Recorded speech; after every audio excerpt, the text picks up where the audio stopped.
আমি যদি ডক্টর না হই তাহলে আমি কেন ঢাকা মেডিকেলে যেয়ে বসবো? ঠিক বলেছো। টিকটক করার জন্য আমি ঢাকা মেডিকেলে কেন যাব? কি হয়েছিল রোগীটার? তার হচ্ছে ব্রেনিশ টিউমার হয়েছে।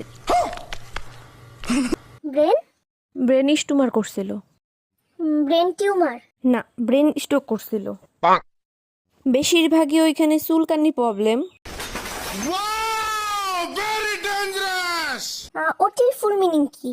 ওটির ফুল মিনিং হচ্ছে আপনার ওটি করাইতে লাগবে। আচ্ছা। আমি যে ঢাকা মেডিকেলে, এই যে আমার চেম্বার, মনে করেন এই যে আমি এখানে বসে ডিউটি করছি আর আপনি আমার পেশেন্ট। আমি যদি ফেক ডক্টর হই,